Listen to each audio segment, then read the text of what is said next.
2 Kings 20, Hezekiah's illness and recovery. In those days Hezekiah became sick and was at the point of death. And Isaiah the prophet, the son of Amoz, came to him and said to him, Thus says the Lord, set your house in order, for you shall die. You shall not recover.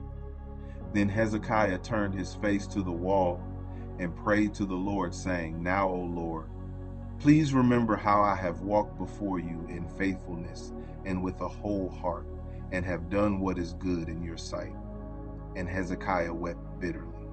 And before Isaiah had gone out of the middle court, the word of the Lord came to him, Turn back and say to Hezekiah, the leader of my people, Thus says the Lord, the God of David your father, I have heard your prayer. I have seen your tears. Behold, I will heal you. On the third day you shall go up to the house of the Lord, and I will add 15 years to your life. I will deliver you and this city out of the hand of the king of Assyria, and I will defend this city for my own sake and for my servant David's sake. And Isaiah said, Bring a cake of figs, and let them take and lay it on the boil, that he may recover. And Hezekiah said to Isaiah, What shall be the sign that the Lord will heal me, and that I shall go up to the house of the Lord on the third day?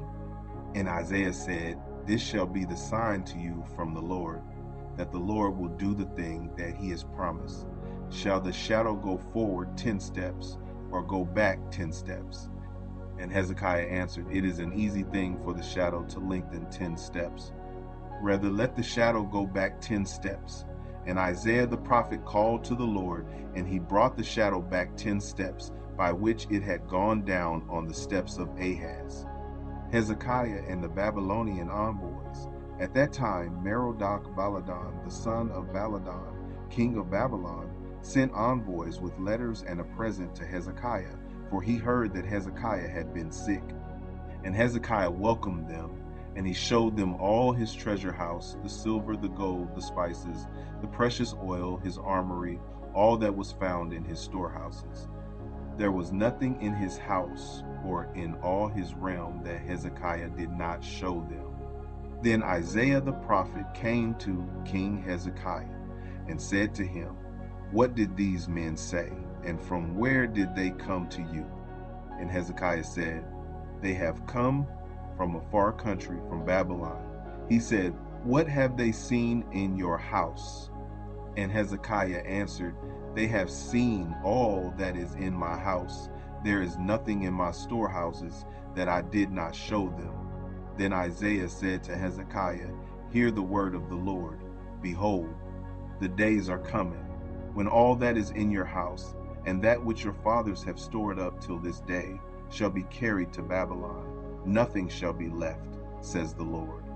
And some of your own sons, who will come from you, whom you will father, shall be taken away, and they shall be eunuchs in the palace of the king of Babylon. Then Hezekiah said to Isaiah, The word of the Lord that you have spoken is good. For he thought, Why not, if there will be peace and security in my days? The rest of the deeds of Hezekiah and all his might, and how he made the pool and the conduit and brought water into the city, are they not written in the book of the Chronicles of the kings of Judah? And Hezekiah slept with his fathers, and Manasseh his son reigned in his place. 2 Kings 21. Manasseh reigns in Judah. Manasseh was 12 years old when he began to reign, and he reigned 55 years in Jerusalem. His mother's name was Hephzibah, and he did what was evil in the sight of the Lord, according to the despicable practices of the nations whom the Lord drove out before the people of Israel. For he rebuilt the high places that Hezekiah his father had destroyed, and he erected altars for Baal and made an Asherah, as Ahab king of Israel had done, and worshipped all the host of heaven and served them. And he built altars in the house of the Lord, of which the Lord had said, in Jerusalem will I put my name. And he built altars for all the host of heaven in the two courts of the house of the Lord. And he burned his son as an offering, and used fortune-telling and omens, and dealt with mediums and with necromancers. He did much evil in the sight of the Lord, provoking him to anger.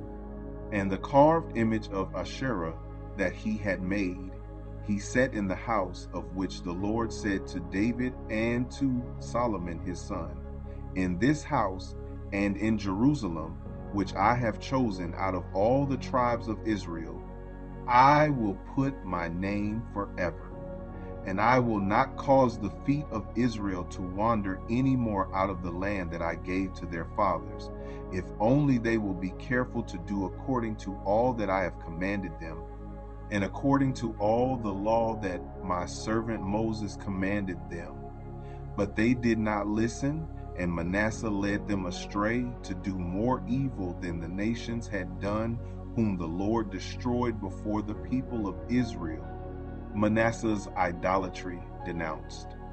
And the Lord said by his servants the prophets, because Manasseh king of Judah has committed these abominations and has done things more evil than all that the Amorites did, who were before him, and has made Judah also to sin with his idols. Therefore thus says the Lord, the God of Israel, behold, I am bringing upon Jerusalem and Judah such disaster that the ears of everyone who hears of it will tingle.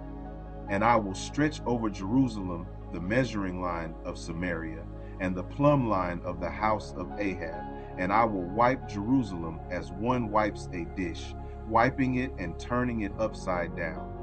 And I will forsake the remnant of my heritage, and give them into the hand of their enemies, and they shall become a prey and a spoil to all their enemies, because they have done what is evil in my sight, and have provoked me to anger since the day their fathers came out of Egypt, even to this day.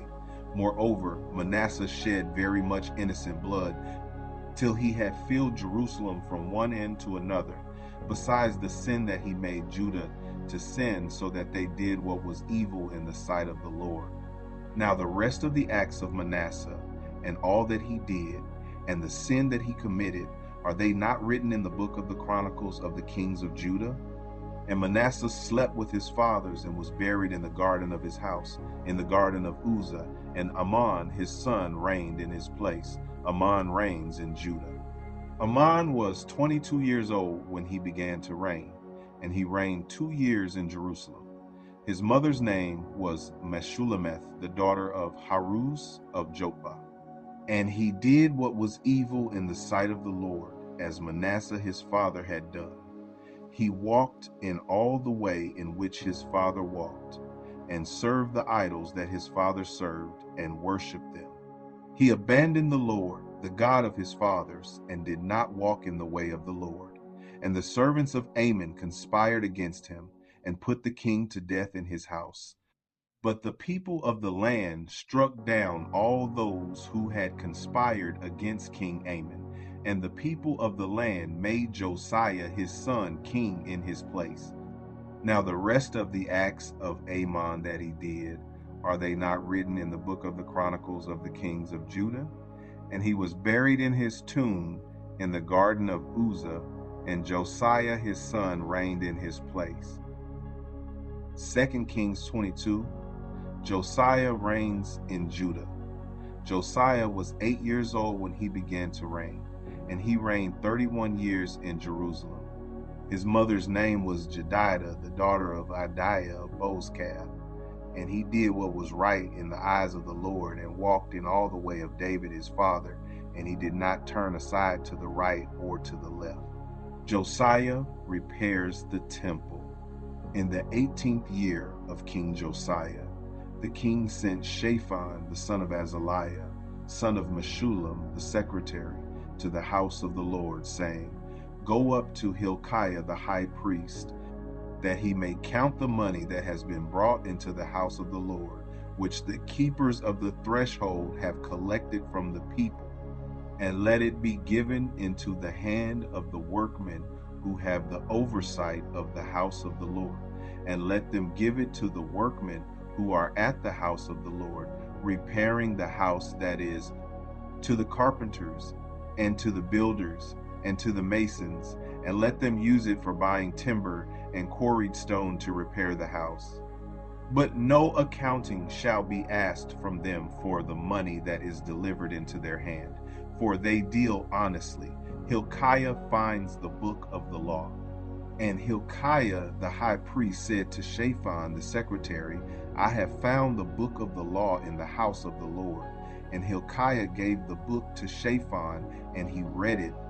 And Shaphan the secretary came to the king and reported to the king, Your servants have emptied out the money that was found in the house, and have delivered it into the hand of the workmen who have the oversight of the house of the Lord. Then Shaphan the secretary told the king, Hilkiah the priest has given me a book. And Shaphan read it before the king. When the king heard the words of the book of the law, he tore his clothes. And the king commanded Hilkiah the priest, and Ahikam the son of Shaphan, and Achbor the son of Micaiah, and Shaphan the secretary, and Asaiah the king's servant, saying, Go, inquire of the Lord for me, and for the people, and for all Judah, concerning the words of this book that has been found.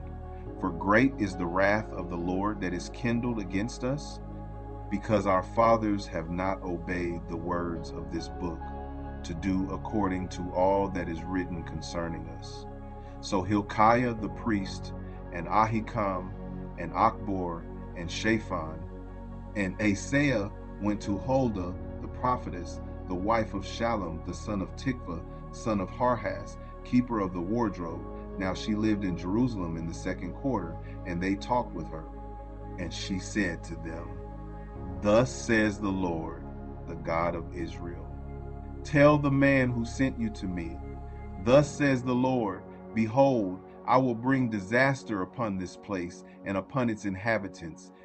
All the words of the book that the king of Judah has read, because they have forsaken me and have made offerings to other gods, that they might provoke me to anger with all the work of their hands. Therefore my wrath will be kindled against this place, and it will not be quenched. But to the king of Judah, who sent you to inquire of the Lord, thus shall you say to him, Thus says the Lord, the God of Israel, regarding the words that you have heard, because your heart was penitent, and you humbled yourself before the Lord, when you heard how I spoke against this place and against its inhabitants, that they should become a desolation and a curse, and you have torn your clothes and wept before me. I also have heard you, declares the Lord. Therefore, behold, I will gather you to your fathers, and you shall be gathered to your grave in peace, and your eyes shall not see all the disaster that I will bring upon this place. And they brought back word to the king.